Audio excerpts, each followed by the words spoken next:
ውድና የተከበራችሁ ውድ የዩቲዩብ ቤተሰቦች እንዴት ናችሁልኝ? እኔ ያለው እግዚአብሔር ይመስገን ደህና ነኝ። ዛሬ የሆነ ነገር ይዤላችሁ ነው የመጣሁት እና እንደኔ እንዳትሆኑ እኔን የገጠመኝን ለእናንተም ትምህርት እንዲሆናችሁ ብዬ ነው ይዤ የመጣሁት። ምን እላችሁ ፈልጌ ነው ይሄ ደግሞ አልቀመጣለኝ እኮ ስልኬ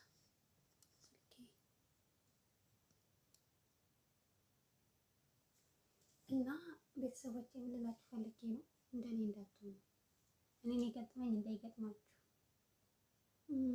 2 ዓመቴን ጨርሼ ሌላ 2 ዓመት ልጨምር ያው አልተነጋገርንም ማለትም ዝም ብዬ ሄጄ ጨመርኩ መጣሁና ደሞዝ ይሄን ያህል ነው ብዬ አልተነጋገርኩም። ዝም ነበር ያልኳቸው። ደግሞ ሰዎች በጣም መልካም ሰዎች ስለነበሩ ጥሩ ሰዎች ስለነበሩ ይጨምሩልኛል ብዬ አምኛቸው ነበር ዝም ያልኳቸው እላቸዋለሁ። እና ትናንትና ደሞዝ ስትሰጠኝ 2 ነበር ያው ደሞዝ ይጨምሩልኛል ብዬ ጠበቅኩና 1 ሰጡኝ ማለት ነው። እና ተናደድኩ። በጣም ነበር የተናደድኩት ለመናገር ምክንያቱም 2 ነው ደሞዝ የሚጨመርልኝ ያው 2 ዓመት ጨርሻለሁ።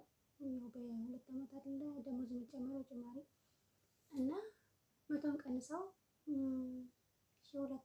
ሰጡኝ ማለት ነው። በጣም ነበር የተናደድኩት ለመናገር። ከዛ ደግሞ እንዳልናገራት ያለው ወትሮ የሰጠችኝ ሌላ ነች ማለት ነው። ደግሞ ሰጠኝ የማታውቅ ልጅ ትናንትና የሰጠችኝ እና እሷ ደግሞ ቶሎ ወጣች ሳልጠይቃት ማለት ነው። እና በጣም ነበር የተናደድኩት ለመናገር። እና እኔን የገጠመኝ እናንተን እንዳይገጥማችሁ ነው። ዞሮ ያው በደንብ አልነገርኳችሁም ያው በትንሹ ነው እየነገርኳችሁ ያለሁት እንጂ በጣም ነበር የተናደድኩት። እንዳይገጥማችሁ እኔን የገጠመኝ። ላይክ፣ ሼር፣ ሰብስክራይብ ማድረግ እንዳይረሳ። በጣም ነው የማመሰግነው ሰብስክራይብ ስለምታደርጉ።